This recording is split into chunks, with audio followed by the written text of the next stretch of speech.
Good afternoon सर्वांना. माझ्या नवीन व्लॉगमध्ये तुम्हा सर्वांचं स्वागत आहे. तर दुपारचे आता 12 वाजले, सूर्यसुद्धा डोक्यावरती आला आहे.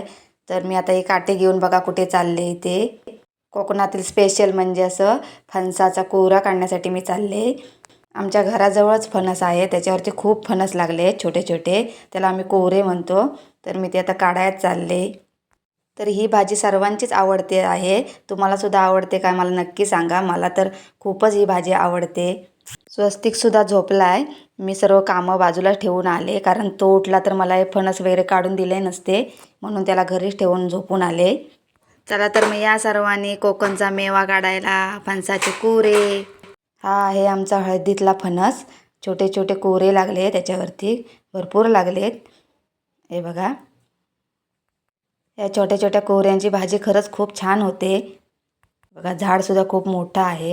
याला हळदीतला फणस आम्ही म्हणतोय. बघा, आंब्यावरती मोहर बघा किती आलाय तो. बघू आता किती आंबे खायला मिळत आहेत ते यावर्षी. की पाऊस कधी पण लागतोय. परवा 26 जानेवारीच्या दिवशी सुद्धा पाऊस खूप लागला, त्याने आता मोहर गळून जातोय की काय माहीत. तर हे बघा, फणस वरती तर खूप मोठे मोठे होते, खाली जरा सर्वांनी नेलेत, छोटे राहिलेत. तर मी आता काढायला घेते काठीने. हात पोचतोय. ते बघा, हाताने काढण्याचा प्रयत्न करते तर पूर्ण फांदीच तुटून येते. मी एक फांदीसुद्धा तोडली.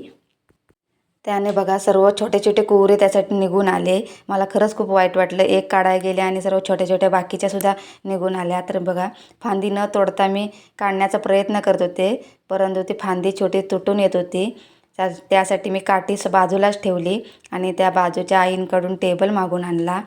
टेबलावरती चढले आणि माझा हातसुद्धा पोचत होता, तर त्याच्याने फणस काढले. त्या बाजूच्या वहिनीसुद्धा माझ्याकडे मागत होत्या कोहरे.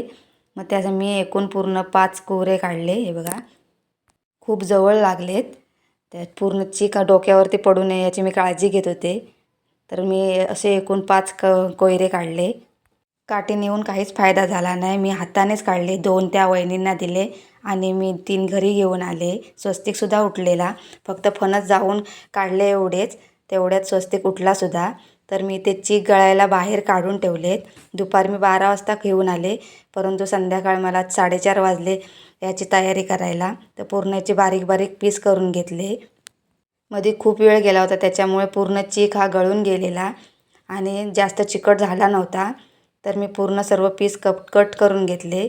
हे पहा, पूर्ण एवढे कट माझे करून झालेत. काही लोक वरची साल आधीच काढून टाकतात, पण आम्ही तसं करत नाही. आम्ही आधी कट करून मग ते पूर्ण पाण्यामध्ये उकळून घेतो. तर मी हे बघा, इथे टोपाला तेल लावून पूर्ण घेतलं आहे, जेणेकरून आपला टोपाला चीक न लागता आत चिकट नाही होणार आणि घासतानासुद्धा त्रास नाही होत. शक्यतो इथे चीक आमच्या नाही जास्त राहिला आहे, परंतु तरी पण मी तेल लावून घेतले आहे टोपाला. त्यामध्ये पूर्ण कोहरे टाकून घेतले आणि त्याच्यामध्ये जेवढं हवं तेवढं पाणी घेतलं. टोप हा जरा बऱ्यापैकी मोठाच घेतला, जेणेकरून त्याला उकळी यायला मिळेल. पाणी आपल्याला पाहिजे तेवढं घ्यायचं, जेणेकरून ते व्यवस्थित शिजलं पाहिजे. पाणी घेऊन झाल्यानंतर मी झाकण ठेवलं टोपावरती आणि चुलीवरती शिजण्यासाठी ठेवलं आहे. मी शक्यतो गॅसचा वापर कमी करते, चुलीचाच वापर करते जास्त. तर हे पहा, मी शिजण्यासाठी चुलीवरती मी तो टोप ठेवून दिला आहे. तो व्यवस्थित 1 तास तरी मी शिजवेन. पूर्ण ते कोहरे स्मूथ झाले पाहिजेत, वरचं साल अलगद निघालं पाहिजे. हे पहा, मी जवळजवळ 1 तास हे शिजवून घेतलेत. आता हे वरचं साल काढण्यात जास्त काय त्रास होणार नाही, अलगद निघेल ते साल. थोडं थंड झाल्यानंतर मी पाणी ओतून टाकलं, तर याच्यावरचा चीक पूर्ण निघून गेला आहे. पूर्ण कोरडे पडले ते काप. तर आता हे पूर्ण सोलून घेणार, वरचे साल हे काढून घेणार सुरीने. तर हे पहा, पूर्ण साल वरचं काढून घेते मी. उकळल्यामुळे ते निघण्यास खूप सोपं जातं. हे बघा, अलगद निघतं आहे हे. आणि आधी जर मी काढलं असतं तर पूर्ण चीक माझ्या हाताला लागला असता. तर आता तसं काही होत नाही आहे. बघा, पूर्ण साल अलगद निघाले आणि मधली जी पाव असते तीसुद्धा काढण्यासाठी सोपी जाते. आमची मधला भाग आम्ही काढून घेते, त्याला आम्ही पाव म्हणतो.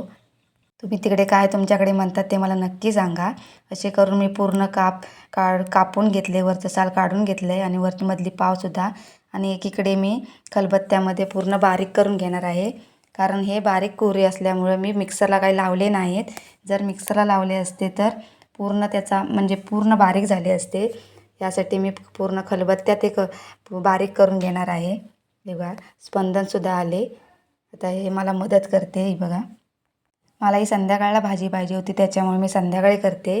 दुपारी काढून आणले होते कुरे. हे बघा माझे पूर्ण हे बारीक काप करून झालेत. आजूबाजूला जो पसारा आहे तो इग्नोर करा. मध्ये मध्येच मला बाबू त्रास देत होता. अजून थोडे कोरे मोठे असते तर त्याला पातीची ती सुद्धा भाजी छान लागते. हे जरा खूपच बारीक होते कोरे. तर इथे बघा माझे पूर्ण खलबत्त्यामध्ये बारीक करून झालेत. पूर्ण हाताने मी मिक्स करून घ्यायचं व्यवस्थित. जेवढी पाहिजे होती मला भाजी तेवढीच मी आता घेतली आणि बाकीचे फ्रीजमध्ये ठेवून देणार आहे. मी बाकीची सुद्धा तयारी करून घेतली. कढीपत्ता नव्हता तर आमच्या घरासमोरच छोटं झाड आहे कढीपत्त्याचं, तर मी ते काढून आणलं.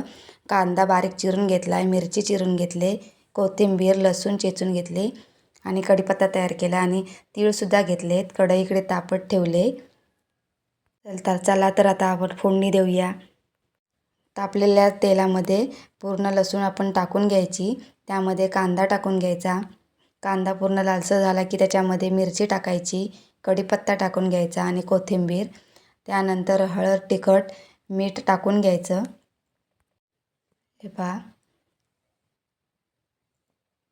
तुम्ही कशाही प्रकारे फोडणी द्या पण ही फणसाची भाजी खरंच खूप कशी चांगली लागते. तुम्ही कशा प्रकारे फोडणी देता मला नक्की सांगा आणि तुम्हालाही भाजी आवडते का तेही मला सांगा.